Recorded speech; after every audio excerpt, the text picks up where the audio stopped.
Buenos días, buenas tardes, buenas noches. Vamos a continuar con las clases de Derecho Administrativo y ahora vamos a ver la correspondiente a la unidad número 5 que nos habla de el servicio público. Según la teoría del Estado que habíamos visto, las distintas concepciones, podemos analizar que, por ejemplo, en el caso del Estado liberal, este se encuentra facultado o habilitado para realizar todas aquellas actividades que garanticen la moral, la seguridad y el orden público. Todo este tipo de materias va el Estado a legislar y a verificar que se cumplan con la ley y precisamente los jueces van a garantizar la defensa de las relaciones exteriores y la seguridad interior. Todo lo demás o todo lo atinente a otro tipo de actividades va a quedar en manos de los particulares, ¿sí? O sea que el Estado, en un Estado liberal, se va a limitar a estas cuestiones. Todas las demás quedan en manos privadas o de los particulares. Es decir, aquellas actividades que hacen a la soberanía, que hacen al principio de autoridad, queda en manos del Estado. Lo demás, todas las demás tipos de actividades pasan a manos de los particulares.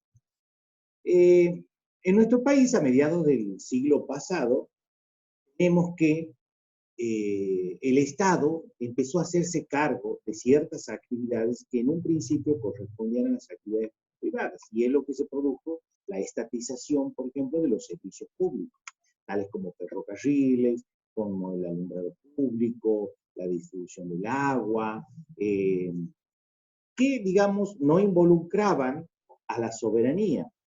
Sin embargo, el Estado empezó a hacerse cargo de este tipo de producción y de comercialización, por ejemplo, incluso fabricación de alcohol, hasta el Estado llegó a tener fábricas de porcelana, etc. Es decir, vemos cómo se ha producido, al estatizar determinadas prestaciones, el Estado ha empezado, digamos, a invadir esferas que eran netamente realizadas por los particulares.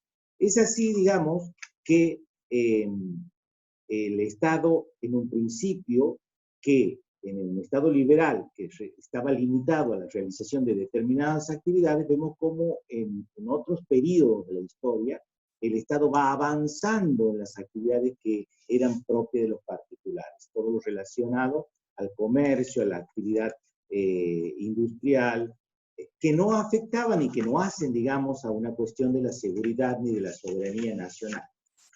Bien, vamos, entonces, podemos definir o podemos decir que el servicio público es toda aquella actividad que está protegida o calificada por la ley como tal, que está realizada por la administración pública, directa o indirectamente a través de los particulares, en ejercicio de una función administrativa, y que precisamente el fin es tender a satisfacer las necesidades colectivas bajo un procedimiento de derecho justo. ¿Cuáles son las diferencias que existen entre el servicio público y algunas otras actividades que realiza el Estado? Por ejemplo, con el poder de policía. En este caso, el poder de policía es un poder de coerción, que está precisamente fundada en la Constitución Nacional y en las leyes que se dicten en su consecuencia.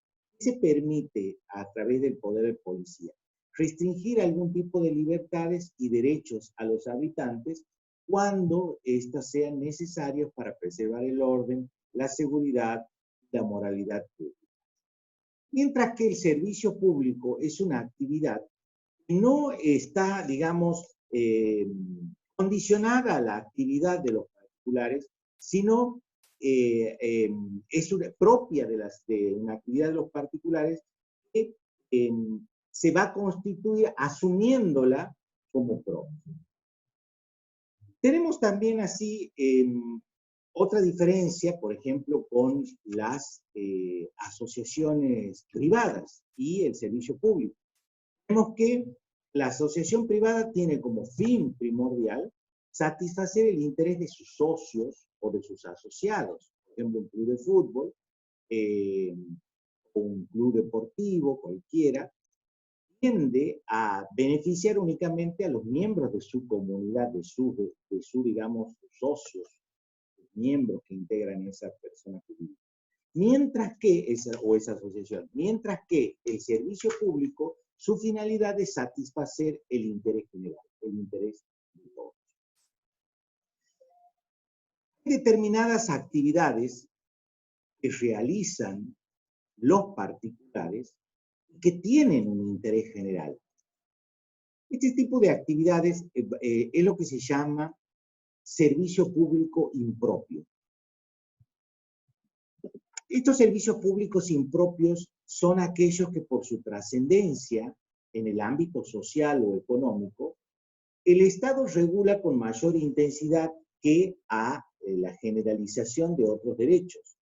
Por ejemplo, hay actividades que realizan netamente los particulares, como por ejemplo un servicio, una prestación, una actividad bancaria, un servicio educativo, un servicio de salud, un servicio de transporte, donde, digamos, todo el riesgo de la actividad económica está en manos de los particulares, de los privados. Sin embargo, dada la calidad o el interés que denota en la comunidad que este tipo de servicios, el Estado va a poner su mirada sobre estos a fin de regularlos, a fin de controlar cómo realizan este tipo de actividades.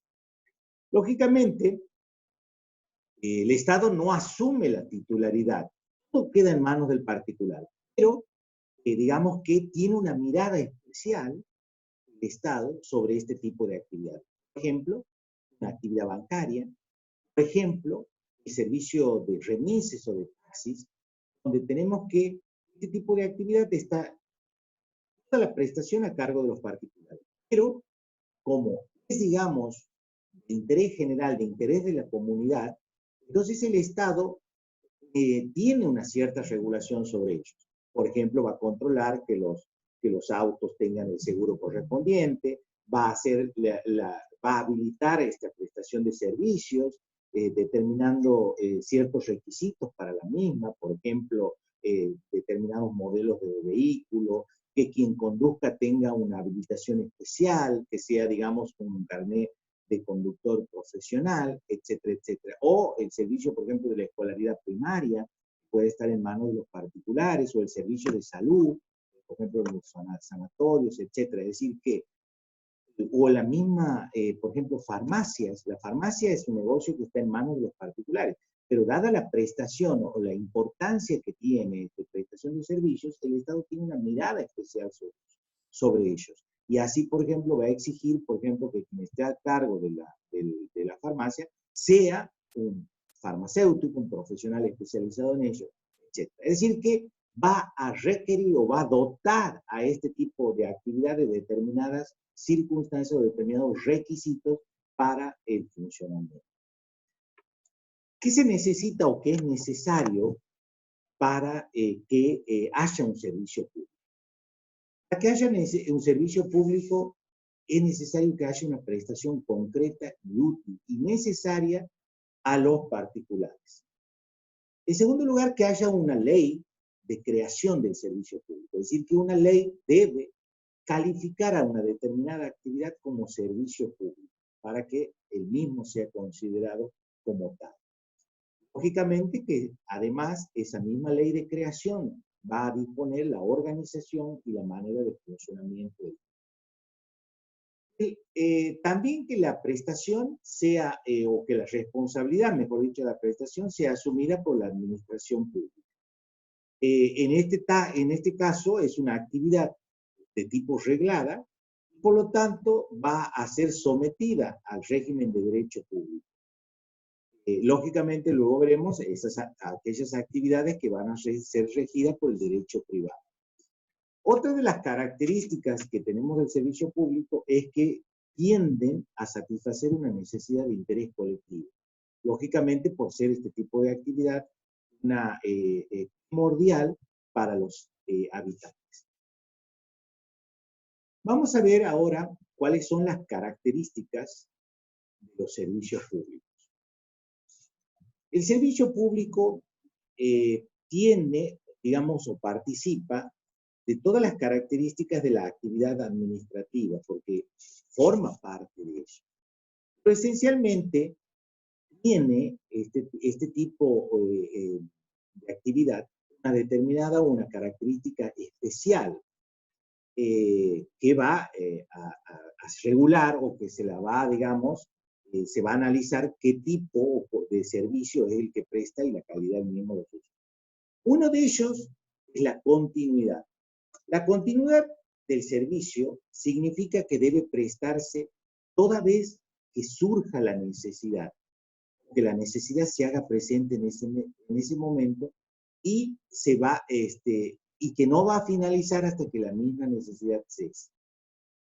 Por ejemplo, tenemos que en el caso de la continuidad, hay servicios que no pueden ser interrumpidos bajo ninguna circunstancia. El mismo debe ser prestado en forma continua. Esto se llama una continuidad absoluta. Como por ejemplo, la provisión de agua potable, la provisión de electricidad, la provisión de gas. Es decir, que son servicios, un ejemplo de algunos de los servicios de continuidad absoluta, que no pueden ser interrumpidos. Luego tenemos aquellos otros servicios de continuidad relativa, que el servicio que no se presta ininterrumpidamente, sino en determinados momentos. Que una vez que se inicia esa necesidad, hasta que termina, no debe ser interrumpido o no debe cesar. Por ejemplo, el servicio que prestan los bomberos voluntarios o el de la instrucción primaria. Por ejemplo, un servicio de bomberos, se produce un incendio, hay una continuidad de esta prestación hasta que cesa, hasta que termina el peligro, o cesa, digamos, cuando se termina de apagar el fuego. Es decir, que no puede en la mitad del incendio dejar de prestarse el servicio. Por eso hablamos de una continuidad relativa que va a surgir en cuanto esté esa necesidad. Y ahí, cuando surge esa necesidad, va a ser continua, que no va a cesar hasta que ese peligro cese. O la escolaridad primaria, donde hay, digamos, intervalos en las vacaciones, en el receso invernal, en el receso de verano. En ese caso, digamos, hay una continuidad relativa, porque cuando comienza el periodo lectivo, no debe de cesar o no debe dejar de prestarse este servicio. Tenemos también otra de las características del servicio público, que es, digamos, la regularidad. ¿Qué significa esto de la regularidad? Que el servicio público debe prestarse bajo las condiciones que han sido predeterminadas o establecidas. Mientras que la continuidad significa que el servicio debe prestarse de manera ininterrumpida, la regularidad significa que debe prestarse conforme a las reglas preestablecidas o a determinadas normas. Así, por ejemplo, tenemos el servicio de transporte público. El servicio de transporte público es regular, es decir, que el mismo se va a prestar cada determinados horarios, o el horario de funcionamiento se establece de tal hora hasta tal hora funciona el servicio de transporte público. Bien, cada cantidad de minutos va a pasar un determinado objetivo y luego va a venir otro, etcétera, etcétera. Es decir, que hay una regularidad en cuanto a la prestación del mismo. Otra de las características es la uniformidad. La uniformidad significa que todos tenemos derecho al mismo trato en la prestación. Hay una igualdad, digamos, en la prestación de los servicios públicos.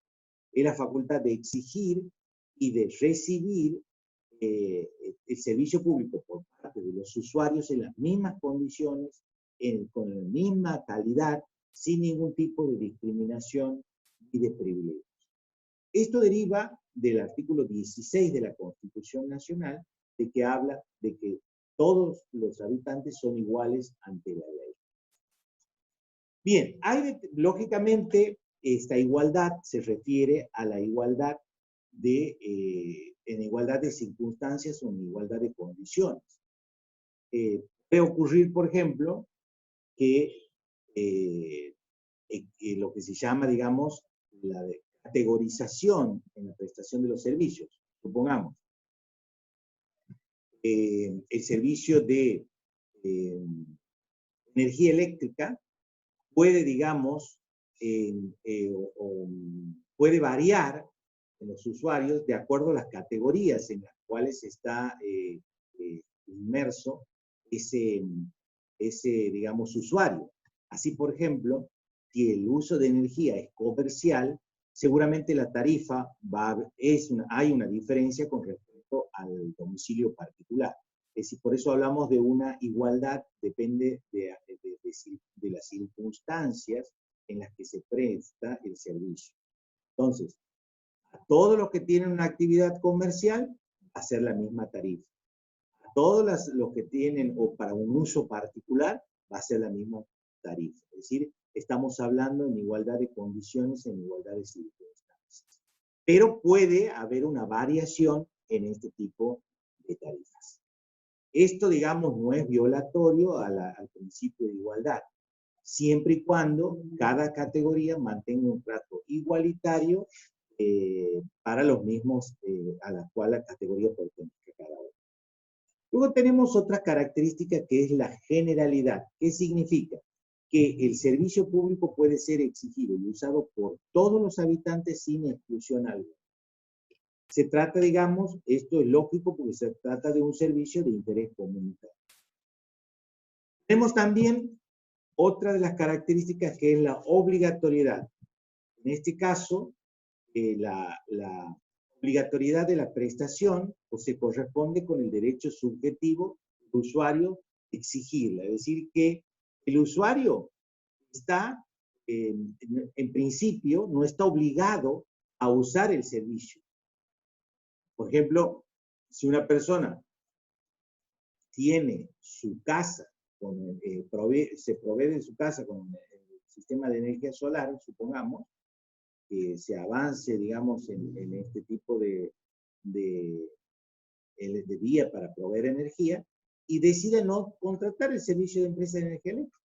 En ese caso no hay una obligación por parte del usuario de que deba asumir este tipo de prestación. O, por ejemplo, el servicio de gas.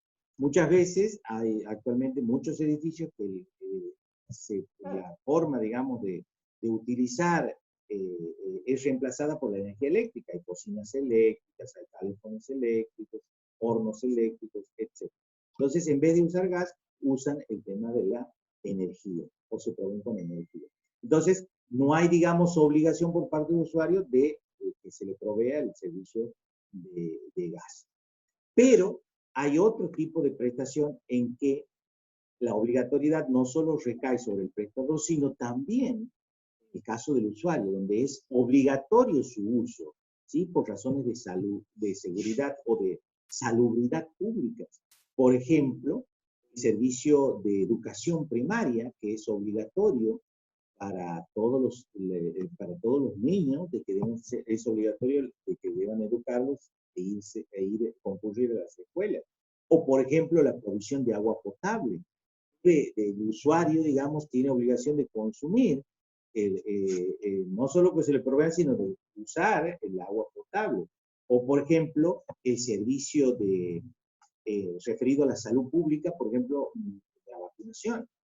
Los niños es obligatorio el uso de las vacunas. Entonces, no es solo para salvaguardar a ese niño, a esa persona, sino también hace, digamos, a la salud pública para evitar la propagación de un contagio, de una enfermedad, etc. Entonces, ahí vemos cómo es obligatorio el uso también por parte de los usuarios de determinados servicios públicos. El servicio público, otra de las características es la calidad y la eficiencia. El artículo 42 de la Constitución Nacional, cuando ha sido reformado en el año 94, establece, precisa, mejor dicho, los consumidores y los usuarios del servicio público tienen derecho a la protección de la salud, seguridad e intereses económicos, a una información adecuada, a una, libertad de elección y a condiciones de trato igualitario y digno. Entonces, por otra parte, también establece que las autoridades administrativas deben proteger este tipo de derechos que se le concede a los usuarios. También deben garantizar la defensa y la competencia contra todo tipo o contra toda forma de discriminación o de distorsión en los mercados. Deben controlar el monopolio digamos, también todo lo referente a la eficacia y a la calidad de todos los servicios públicos que se prestan. Hemos dicho que el servicio público es creado por ley. Es necesario entonces una declaración por parte del Estado que va a asumir la prestación, o se va a hacer cargo directamente de ese tipo de servicio público. Lógicamente que en este caso actúa el Estado por el principio de subsidiariedad. ¿Por qué decimos principio de subsidiariedad? Porque el Estado debe intervenir cuando hay, digamos, un desinterés, una ineficiencia, una imposibilidad material de los particulares en tomar a su cargo esta determinada actividad. Y esto por el principio del artículo 14 de la Constitución Nacional, que, digamos, otorga derechos a cualquier persona a ejercer el comercio, industria o profesión. Digamos, ¿por qué? Porque, lógicamente, estas actividades privadas le corresponden a las personas. Solo, digamos, en forma subsidiaria, el Estado va a tomar intervención para la prestación del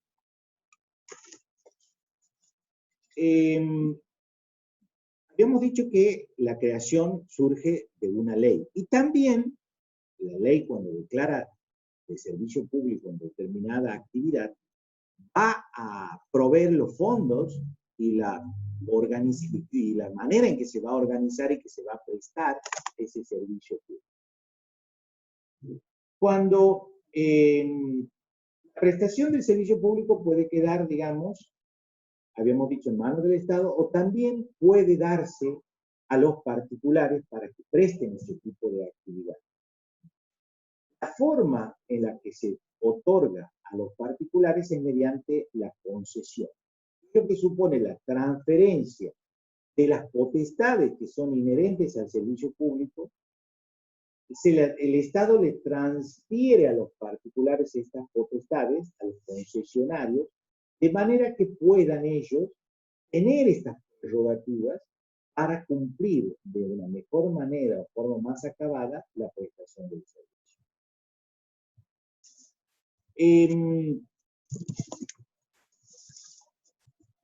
¿Cuál es el régimen jurídico que se le va a aplicar a los servicios públicos? ¿Cuál es el marco regulatorio en el cual va a funcionar?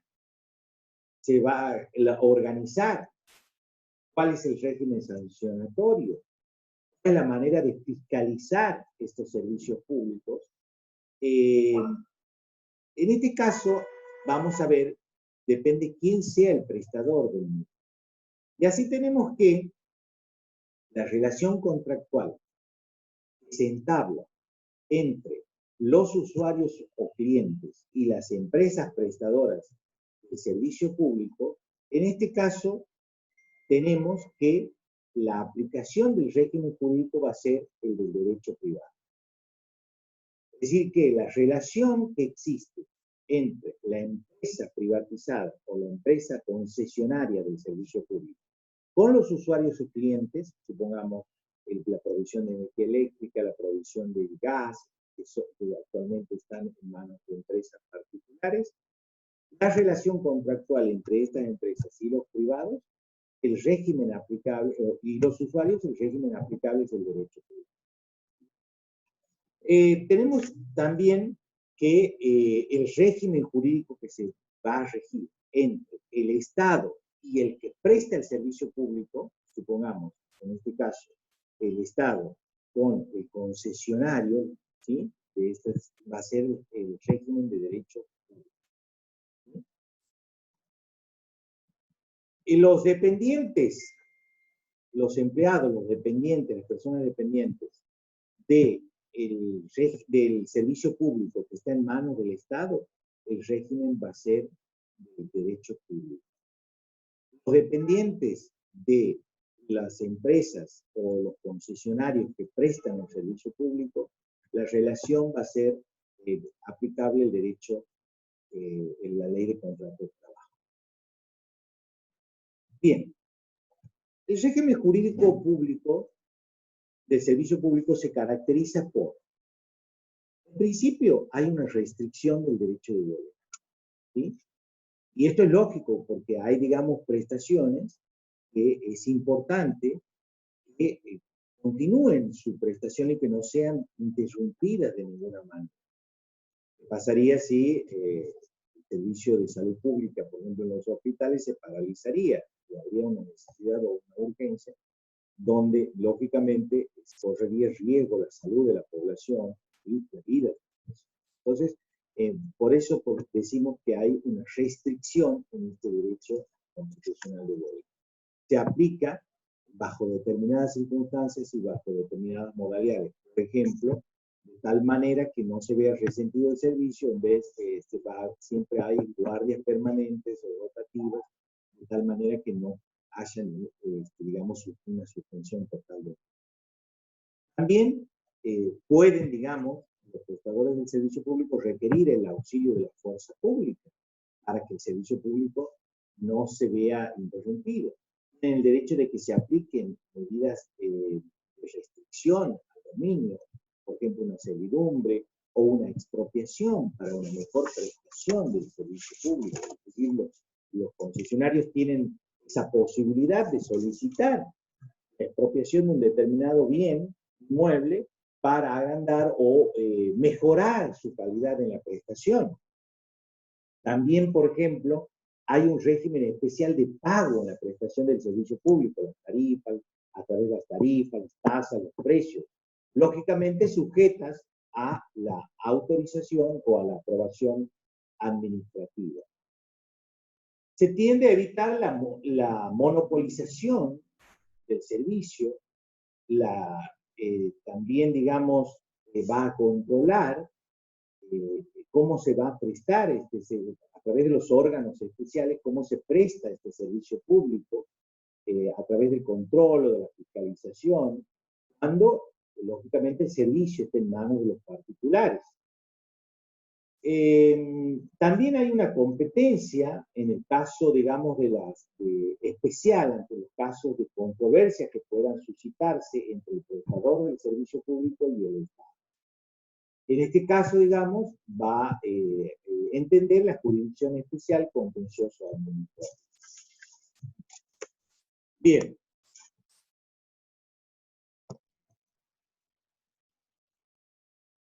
Por último, vamos a ver, como cuando abordamos la situación jurídica del usuario, lo relativo a la retribución por el servicio que se presta. Tenemos así el caso de los servicios públicos universales, donde la retribución se efectúa a través de la tributación general. Por ejemplo, el servicio de la escolaridad primaria. Entonces, este tipo de servicios de educación, no hay una obligación, la misma es gratuita. Referencia gratuita en que no hay que abonar mensualmente, digamos, o en forma directa por la prestación de ese servicio, sino que se lo hace a través de la tributación de los impuestos, a través de la tributación general. En los casos de los servicios públicos singulares, los mismos también pueden ser gratuitos u onerosos. Se denomina así, por ejemplo, cuando el usuario no tiene obligación de pagar por el servicio que se presta o que se recibe, mientras que en el otro caso sí. Por ejemplo, en el primer caso, un ejemplo también podría ser el servicio de la vacunación. La vacunación es gratuita, entonces ese servicio que se presta no hay que abonar nada. Lógicamente, sabemos que no hay nada gratis. De algún lado se salen los fondos. En este caso sería a través de la tributación general de los impuestos que paga la comunidad para poder, digamos, que el Estado pueda realizar esta determinada prestación. En el caso de los onerosos, tenemos así cuando se da una retribución por el servicio que se presta, por ejemplo, que puede ser a través de la tarifa, a través de la tasa, a través del precio, a través del canon o del peaje. ¿Qué es la tarifa? La tarifa es, digamos, la lista de importes que hay que abonar por la prestación de un servicio, ¿sí? También la tarifa es utilizada como sinónimo precio, que es el importe que se debe abonar por el uso concreto del servicio. Por ejemplo, el transporte de pasajeros. Uno accede al servicio público pagando, digamos, ese precio por el uso o por la prestación de ese servicio, ¿sí? O, por ejemplo, el consumo de la energía o del gas, uno paga el precio de acuerdo al consumo que ha obtenido por la prestación de ese servicio. He consumido tantos kilowatts de energía, entonces, de acuerdo al precio que se ha fijado para esa prestación de servicio, del precio del kilowatt, voy a pagar. O de acuerdo a los metros cúbicos de gas que he usado, que va a corresponder el precio. La tasa es, digamos, el precio que se paga por los servicios de barrido, alumbrado y limpieza, que se fija en forma concreta sin tener en cuenta el uso que se haga del mismo. Puede no usarse, pero igual, digamos, dada la magnitud del servicio, se va a abonar. Lógicamente, aquí se aplican criterios generales en base a la superficie del terreno, la edificación, etc. Supongamos, sin el servicio de barrido limpieza o el servicio de recolección de residuos, supongamos que tengo una propiedad que no la estoy usando, no saco los residuos, pero sin embargo me cobran, digamos, el servicio de limpieza, de alumbrado, barrido, etc. No puedo decir, no, yo no estoy viviendo en esa propiedad, no voy a pagar esto, y esto no es así, sino que se use o no se use, lo mismo hay que pagar, dada la magnitud, la importancia del servicio público, hay que abonar de igual manera a través de lo que sería la tasa. Aquí, digamos, el criterio es en base a la superficie del inmueble, ¿sí? El lugar, a la ubicación del inmueble. Lo mismo si se está, por ejemplo, en la zona denominada residencial o en una zona distante, en un barrio periférico, donde la prestación del servicio es distinta en cuanto, por ejemplo, a los horarios, donde, digamos, sin perjuicio de que se use o no, debe abonarse de igual manera.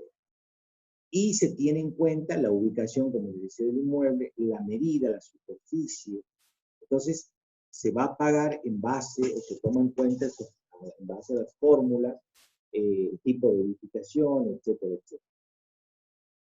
De manera que así se use mínimamente, no se use, hay una obligación de abonar esta tasa que va a surgir de acuerdo a la liquidación que resulta de la aplicación de las normas establecidas en base al criterio que se va a aplicar.